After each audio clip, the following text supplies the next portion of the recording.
Elon Musk বিশ্বের সেরা ধনী ব্যক্তি এবং প্রযুক্তি জগতের এক বিস্ময়ের নাম।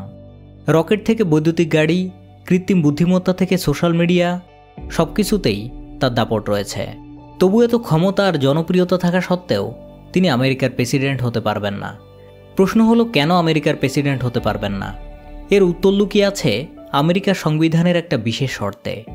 আজকের ভিডিওটিতে আমরা জানব ইলন মাস্কের এই সীমাবদ্ধতার কারণ, এর পেছনের ইতিহাস এবং তার সাফল্যের এমন সব গল্প যা তাকে সবার থেকে আলাদা করেছে। তো চলুন শুরু করা যাক। ইলন মাস্কের মার্কিন প্রেসিডেন্ট হওয়ার পথে সবচেয়ে বড় বাধা তার জন্মস্থান। আমেরিকার সংবিধানে স্পষ্টভাবে উল্লেখ করা হয়েছে যে একজন প্রেসিডেন্ট প্রার্থীকে ন্যাচারাল বর্ন সিটিজেন হতে হবে, অর্থাৎ প্রার্থীকে যুক্তরাষ্ট্রে জন্মগ্রহণ করতে হবে। এদিকে ইলন মাস্কের জন্ম 1971 সালের 28 জুন দক্ষিণ আফ্রিকার প্রিটোরিয়া শহরে। তার শৈশব কাটে দক্ষিণ আফ্রিকায় এবং তিনি কিশোর বয়সে কানাডায় পাড়ি জমান। এরপর যুক্তরাষ্ট্রে স্থায়ীভাবে বসবাস শুরু করেন এবং আমেরিকার নাগরিকত্ব গ্রহণ করেন। কিন্তু যুক্তরাষ্ট্রে জন্মগ্রহণ না করার কারণে তিনি আমেরিকার প্রেসিডেন্ট হতে পারবেন না। আপনার মনে হয়তো প্রশ্ন আসতে পারে, কেন এই শর্ত আমেরিকার সংবিধানে অন্তর্ভুক্ত হলো? মূলত ন্যাচারাল বর্ন সিটিজেন শর্তটি সংবিধানে যুক্ত হয়েছিল আমেরিকার নিরাপত্তার জন্য। তারা চেয়েছিলেন যে প্রেসিডেন্ট জন্মসূত্রে আমেরিকার হবেন, যাতে করে দেশের প্রতি তার একটা টান থাকে, ভালোবাসা থাকে, যেটা অন্য কোনো দেশে জন্মগ্রহণ করা ব্যক্তি আমেরিকার প্রেসিডেন্ট হওয়ার মাধ্যমে দেশের মধ্যে কোনো ধরনের সমস্যা সৃষ্টি না করতে পারে। তবে এটা নিয়ে সমালোচনা রয়েছে।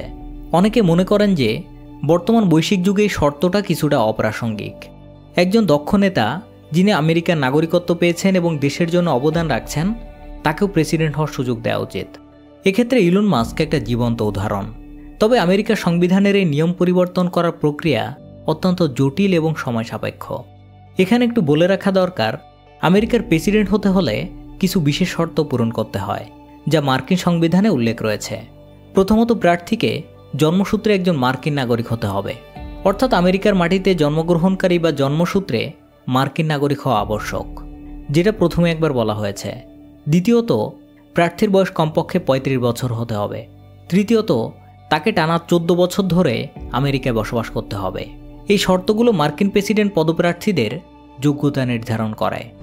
ইলন মাস্কের জীবনের প্রথম অধ্যায়। ইলন মাস্কের জন্ম এবং শৈশবের গল্প তার বর্তমান সাফল্যের ভিত্তি গড়ে তুলেছে।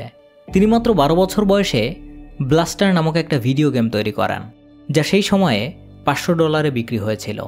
এ থেকে বোঝা যায় তিনি ছোটবেলা থেকেই উদ্ভাবনী ছিলেন। তবে তার স্কুল জীবন ছিল বেশ চ্যালেঞ্জিং। তিনি প্রায়ই সহপাঠীদের দ্বারা বুলিংয়ের শিকার হতেন, কিন্তু এসবে তিনি থেমে থাকেননি, বরং এই প্রতিকূলতাগুলো তাকে আরও শক্তিশালী করে তুলেছিল। উচ্চশিক্ষা ও ব্যবসায়িক যাত্রা। ইলন মাস্ক 1989 সালে মাত্র 18 বছর বয়সে দক্ষিণ আফ্রিকা ত্যাগ করে কানাডায় পাড়ি জমান এবং সেখান থেকে যুক্তরাষ্ট্রে। এখানে এসে তিনি পেনসিলভানিয়া বিশ্ববিদ্যালয়ে পদার্থবিজ্ঞান ও অর্থনীতিতে স্নাতক ডিগ্রি অর্জন করেন। এরপর তিনি 1995 সালে 24 বছর বয়সে ক্যালিফোর্নিয়াতে আসেন এবং এখানে স্ট্যানফোর্ড ইউনিভার্সিটিতে পিএইচডি প্রোগ্রামে ভর্তি হন। কিন্তু তিনি তার পিএইচডি প্রোগ্রাম শুরু না করে নিজের প্রথম কোনো ব্যবসা শুরু করার সিদ্ধান্ত নেন। 1995 সালেই তিনি তার ভাইয়ের সঙ্গে জিপ2 নামে একটা সফটওয়্যার কোম্পানি প্রতিষ্ঠা করেন। এটি ছিল একটা অনলাইন সিটি গাইড। 1999 সালে কম্প্যাক্ট কোম্পানি এটি কিনে নেয় $377 মিলিয়ন। আর এখান থেকে ইলন মাস্ক পায় $22 মিলিয়ন, যেটা সেই সময়ে তাকে ধনী করে তোলে। আর এরপর তিনি এসব অর্থ নতুন একটা কোম্পানি অর্থাৎ X.com-এ ইনভেস্ট করেন, যা পরবর্তীতে পেপাল নামে পরিচিতি লাভ করে। তবে 2002 সালে ইবে পেপালকে কিনে নেয় $1.5 বিলিয়ন। আর এখান থেকে ইলন মাস্ক পায় $180 মিলিয়ন, যেটা তাকে আরও ধনী করে তোলে। টেসলা, স্পেসএক্স এবং ভবিষ্যতের দৃষ্টিভঙ্গি। ইলন মাস্ক তার ব্যবসায়িক ঝুঁকির জন্য বেশ পরিচিত। পেপাল বিক্রির পর তিনি অর্জিত অর্থের সবটুকু নিয়ে ঝুঁকি নেন এবং গড়ে তোলেন টেসলা, স্পেসএক্স এবং সোলার সিটি সহ আরও অনেক প্রতিষ্ঠান। ইলন মাস্কের টেসলা বৈদ্যুতিক গাড়ির ক্ষেত্রে বিপ্লব সৃষ্টি করেছে। পরিবেশ বান্ধব গাড়ি তৈরি করে টেসলা পুরো গাড়ি শিল্পকে একটি নতুন মাত্রা যোগ করেছে। এদিকে তার অন্য কোম্পানি স্পেসএক্স মহাকাশ ভ্রমণকে সাশ্রয়ী এবং বাস্তবসম্মত করার চেষ্টা করে যাচ্ছে। মঙ্গল গ্রহে বসতি স্থাপন ইলন মাস্কের দীর্ঘমেয়াদী লক্ষ্য। তবে স্পেসএক্স প্রথম বেশ কয়েকটা বছর আলোর মুখ দেখেনি। এ বিষয়ে এক ইন্টারভিউয়ার ইলন মাস্ককে বলেন, যখন স্পেসএক্স বারবার ব্যর্থ হচ্ছিল তখন তিনি এটিকে বাদ দেওয়ার চেষ্টা করেছিলেন কিনা। এর উত্তরে ইলন মাস্ক জানায়, আই ডোন্ট গিভ আপ, আমি হাল ছাড়ি না। When you had that third failure in a row, did you think, I need to pack this in? Never. Why not? I don't ever give up. Elon মাস্কের এক একটি কোম্পানির ভিন্ন ভিন্ন গল্প রয়েছে, যা এক ভিডিওতে আলোচনা করা সম্ভব নয়। তবে সব কোম্পানি প্রতিষ্ঠার পেছনে তার যে কঠোর পরিশ্রম করতে হয়েছে এবং এখনও করে যাচ্ছে, এটা বলার অপেক্ষা রাখে না। ইলন মাস্ক অন্য একটি ইন্টারভিউতে বলতেছিলেন যে তিনি প্রতি সপ্তাহে 80 থেকে 100 ঘন্টা কাজ করেন।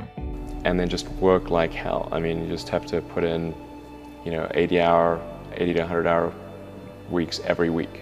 সাপোজ আপনি যদি সপ্তাহে 80 ঘন্টাও কাজ করেন, তাহলে প্রতিদিন 11 ঘন্টার উপরে কাজ করা হয়, যেটা নিঃসন্দেহে একটা দীর্ঘ সময়। এত পরিশ্রম বিষয়ে ইলন মাস্কের মতামত হলো, দুইজন ব্যক্তির মধ্যে একজন সপ্তাহে 80 থেকে 100 ঘন্টা কাজ করে আর অন্যজন 40 ঘন্টা। দুইজনই নির্দিষ্ট কোনো একটা লক্ষ্য অর্জন করতে চায়। তো এই দুইজনের মধ্যে যে ব্যক্তি সপ্তাহে 40 ঘন্টা কাজ করে, তার ওই লক্ষ্যটা অর্জন করতে যদি 1 বছর সময় লাগে, তাহলে যে ব্যক্তি সপ্তাহে 80 থেকে 100 ঘন্টা কাজ করে তার লাগবে মাত্র 4 মাস। ইলন মাস্ক তার দিনের প্রায় 90% সময় টেকনিক্যাল ডিটেলসের পেছনে দিয়ে থাকেন। বলা যায় তিনি রিসার্চের পেছনে বেশি সময় ব্যয় করে থাকেন এবং তিনি যে কোনো বিষয়ে বেশ প্রশ্ন করে থাকেন, সেই বিষয়টিকে ভালোমতো বোঝার জন্য। ইলন মাস্কের মার্কিন সমাজে প্রভাব এবং রাজনৈতিক সংযোগ। ইলন মাস্ক প্রেসিডেন্ট হতে না পারলেও তার প্রভাব প্রেসিডেন্টের চেয়েও বেশি। তার কোম্পানিগুলো আমেরিকার অর্থনীতি, প্রযুক্তি এবং বৈশ্বিক অবস্থানকে শক্তিশালী করেছে। আমেরিকার 2024 সালের নির্বাচনে তিনি সরাসরি রিপাবলিকান পার্টির প্রার্থী ডোনাল্ড ট্রাম্পকে সমর্থন করেছেন। এই নির্বাচনে তিনি ট্রাম্পকে প্রায় 13 কোটি মার্কিন ডলার দিয়ে সাহায্য করেছেন। Elon Musk gave around $75 million to his pro-Donald Trump super PAC in the span of 3 months. যার কারণে ডোনাল্ড ট্রাম্প আমেরিকার প্রেসিডেন্ট হওয়ার পর ইলন মাস্ক আমেরিকা ছাড়াও বিশ্বের বিভিন্ন ইস্যুতে নিজের প্রভাব বিস্তার করে যাচ্ছেন। অনেক বিশ্লেষকই মনে করছেন যে ডোনাল্ড ট্রাম্প আমেরিকার প্রেসিডেন্ট হলেও বিভিন্ন নীতি নির্ধারণে পেছনে বসে কাজ করছেন ইলন মাস্ক। তো এই ছিল আজকের ভিডিও। কিভাবে ডোনাল্ড ট্রাম্প একজন রিয়েল এস্টেট ব্যবসায়ী থেকে আমেরিকার প্রেসিডেন্ট হলেন, জানতে চাইলে এই ভিডিওটি দেখতে পারেন। ধন্যবাদ।